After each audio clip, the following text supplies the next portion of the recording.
Selamat datang di Diseksi Psikologi, kanal yang membedah psikologi di setiap fase usia. Di sini, kami menjelaskan cara berpikir, emosi, dan perilaku manusia secara sederhana, logis, dan mudah dipahami. Jangan lupa follow dan subscribe agar kamu tidak melewatkan pembahasan psikologi menarik di video-video selanjutnya. Pernahkah Anda berada di sebuah ruangan saat pertandingan besar sedang berlangsung dan Anda sama sekali tidak merasakan apa-apa? Di dunia di mana jutaan orang merencanakan akhir pekan mereka hanya untuk momen kick-off, di mana orang dewasa mengecat wajah mereka dan berteriak pada orang asing di layar kaca, di mana seluruh ekonomi bisa bangkit dan runtuh hanya karena pantulan sebuah bola. Namun ada sebagian orang yang sederhananya tidak peduli. Bukan karena mereka mencoba menjadi orang yang sulit, bukan karena mereka tidak terpapar hal itu. Mereka hanya melihat tontonan itu dan merasa seperti sedang menonton transmisi yang ditujukan untuk orang lain. Kebanyakan orang menganggap mereka antisosial, kontrarian, atau sekadar tidak mengerti aturannya. Tapi psikologi menceritakan kisah yang berbeda. Mereka tidak kehilangan sesuatu. Mereka justru mengenali sesuatu yang bahkan tidak terpikirkan oleh sebagian besar penggemar untuk dipertanyakan. Mari kita mulai dengan tarikan kesukuan. Fandom olahraga pada intinya adalah tribalisme. Kita lawan mereka, kota Anda melawan kota mereka, warna Anda melawan warna mereka. Sepanjang sejarah manusia, naluri ini membuat kita tetap hidup. Menjadi bagian dari kelompok berarti perlindungan, diusir berarti kematian. Olahraga modern membajak kabel kuno ini. Saat tim Anda mencetak skor, otak Anda melepaskan testosteron dan dopamin, seolah-olah Anda yang mencapainya. Studi menunjukkan penggemar mengalami perubahan hormonal nyata setelah kemenangan dan kekalahan.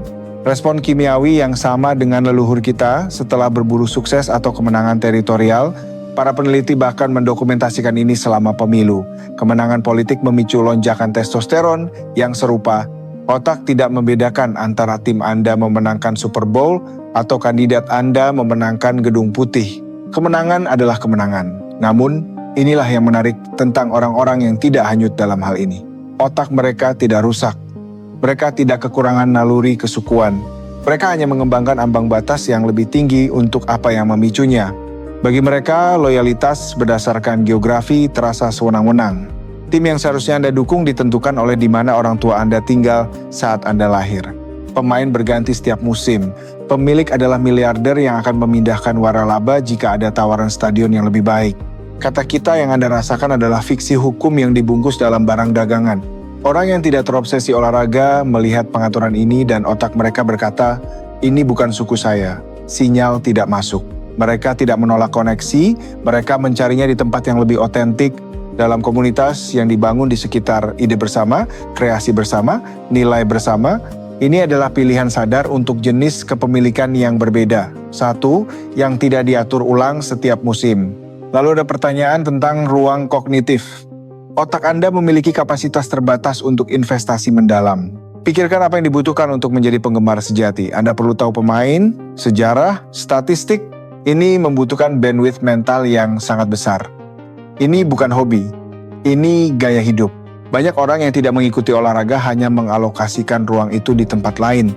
Slot gairah mereka sudah terisi, mungkin musik, pasar saham, atau menguasai keterampilan baru. Bukan karena mereka tidak bisa belajar permainannya, tetapi arena mental mereka sudah dibangun untuk tujuan lain. Stadion sudah penuh, tidak ada ruang untuk obsesi lain.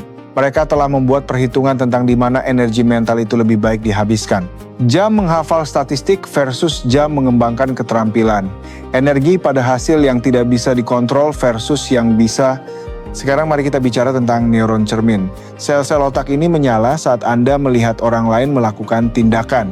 Itulah mengapa Anda tersentak saat melihat seseorang terpukul. Mengapa jantung Anda berpacu saat atlet berlari. Para ilmuwan menemukan wilayah otak yang sama menyala pada penonton seolah-olah mereka yang bermain. Ini adalah dasar neurologis dari obsesi olahraga. Anda tidak hanya menonton, di suatu level Anda berpartisipasi. Butuh neuron cermin membutuhkan identifikasi. Anda harus melihat diri Anda pada orang yang Anda tonton. Orang yang tidak terobsesi olahraga memiliki pola identifikasi yang berbeda. Mereka mungkin mendapatkan sensasi yang sama saat melihat musisi memainkan nada sulit atau pengrajin menyelesaikan karya. Neuron cermin mereka bekerja dengan baik, mereka hanya menyala untuk pahlawan yang berbeda. Dan ini mengarah pada perbedaan terdalam. Olahraga menawarkan narasi yang sudah dikemas. Drama diserahkan kepada Anda. Pahlawan dan penjahat ditugaskan. Anda tinggal mengonsumsi.